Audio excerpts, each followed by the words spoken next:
Au nom d'Allah, le tout miséricordieux, le très miséricordieux. Saad. Par le Coran, au renom glorieux. Dhikr. Ceux qui ont mécru sont plutôt dans l'orgueil et le schisme. Que de générations avant eux avons-nous fait périr, qui ont crié, hélas, quand il n'était plus temps d'échapper. Et les Mécois s'étonnèrent qu'un avertisseur parmi eux leur soit venu, et les infidèles disent, c'est un magicien et un grand menteur. Réduira-t-il les divinités à un seul Dieu? Voilà une chose vraiment étonnante.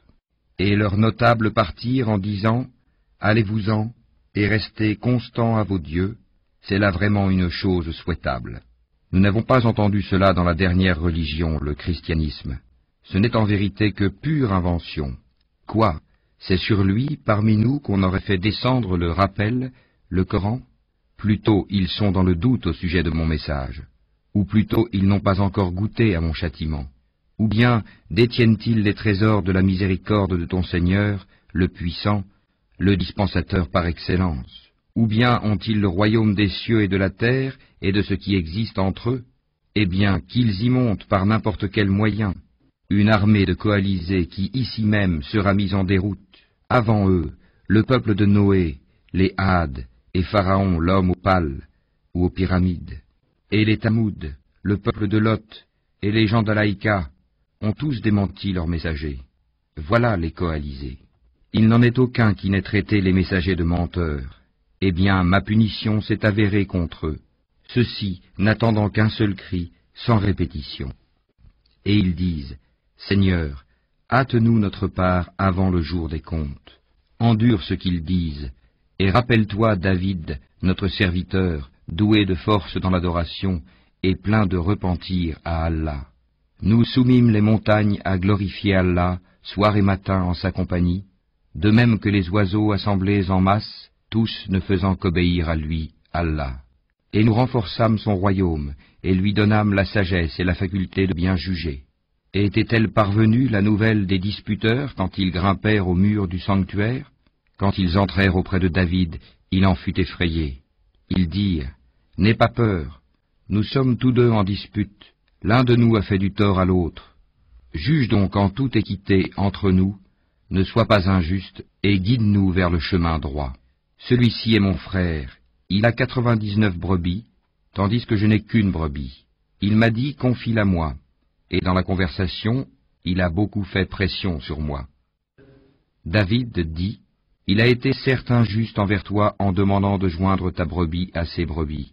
Beaucoup de gens transgressent les droits de leurs associés, sauf ceux qui croient et accomplissent les bonnes œuvres, cependant ils sont bien rares. Et David pensa alors que nous l'avions mis à l'épreuve.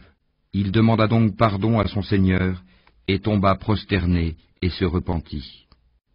Nous lui pardonnâmes, il aura une place proche de nous et un beau refuge. Ô David, nous avons fait de toi un calife sur la terre. Juge donc en toute équité parmi les gens, et ne suis pas la passion, sinon elle t'égarera du sentier d'Allah. Car ceux qui s'égarent du sentier d'Allah auront un dur châtiment pour avoir oublié le jour des comptes. Nous n'avons pas créé le ciel et la terre et ce qui existe entre eux en vain. C'est ce que pensent ceux qui ont mécru. Malheur à ceux qui ont mécru pour le feu qui les attend. Traiterons-nous ceux qui croient et accomplissent les bonnes œuvres comme ceux qui commettent du désordre sur terre? Ou traiterons-nous les pieux comme les pervers? Voici un livre béni que nous avons fait descendre vers toi, afin qu'ils méditent sur les versets et que les doués d'intelligence réfléchissent. Et à David, nous fîmes don de Salomon, quel bon serviteur. Il était plein de repentir.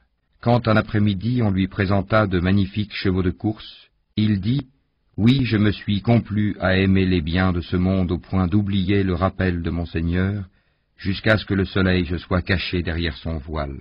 Ramenez-les-moi. » Alors il se mit à leur couper les pattes et les coups. Et nous avions certes éprouvé Salomon, en plaçant sur son siège un corps. Ensuite il se repentit.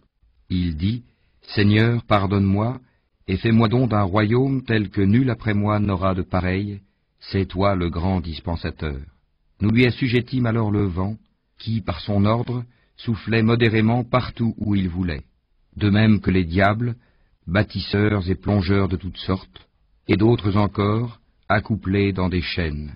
Voilà notre don. Distribue-le ou retiens-le sans avoir à en rendre compte.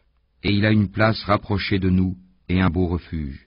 Et rappelle-toi Job, notre serviteur, lorsqu'il appela son Seigneur, le diable m'a infligé détresse et souffrance. Frappe la terre de ton pied, voici une eau fraîche pour te laver, et voici de quoi boire. Et nous lui rendîmes sa famille, et la fîmes 2 fois plus nombreuse, comme une miséricorde de notre part, et comme un rappel pour les gens doués d'intelligence. Et prends dans ta main un faisceau de brindilles, puis frappe avec cela, et ne viole pas ton serment.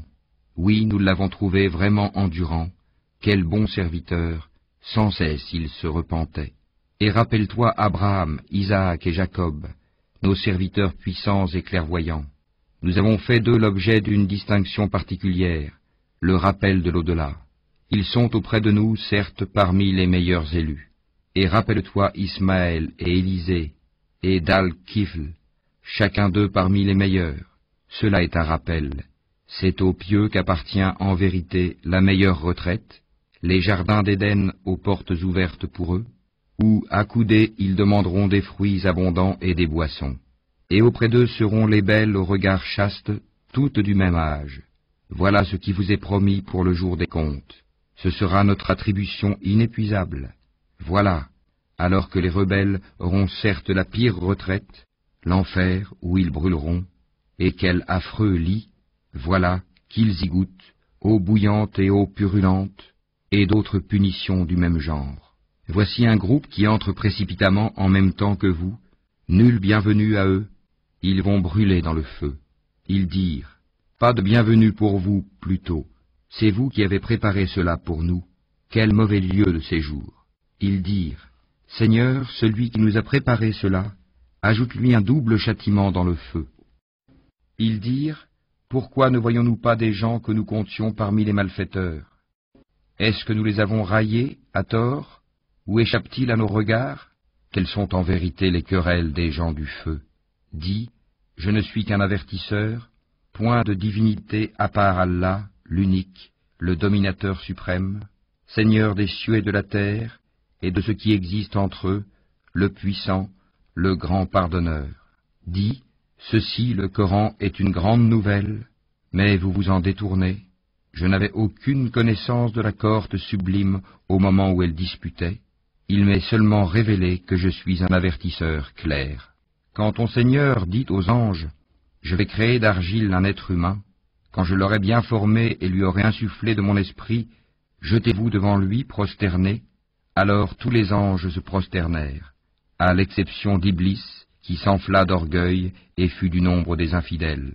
Allah lui dit, « Ô Iblis, qui t'a empêché de te prosterner devant ce que j'ai créé de mes mains? T'enfles-tu d'orgueil ou te considères-tu parmi les hauts placés? Je suis meilleur que lui, dit Iblis. Tu m'as créé de feu et tu l'as créé d'argile. » Allah dit, « Sors d'ici, te voilà banni, et sur toi sera ma malédiction jusqu'au jour de la rétribution. » Seigneur, dit Iblis, donne-moi donc un délai jusqu'au jour où ils seront ressuscités. Allah dit, tu es de ceux à qui un délai est accordé, jusqu'au jour de l'instant bien connu. Par ta puissance, dit Satan, je les séduirai assurément tous, sauf tes serviteurs élus parmi eux. Allah dit, en vérité, et c'est la vérité que je dis, j'emplirai certainement l'enfer de toi et de tous ceux d'entre eux qui te suivront. Dis, pour cela je ne vous demande aucun salaire, et je ne suis pas un imposteur. Ceci, le Coran, n'est qu'un rappel à l'univers, et certainement vous en aurez des nouvelles bientôt.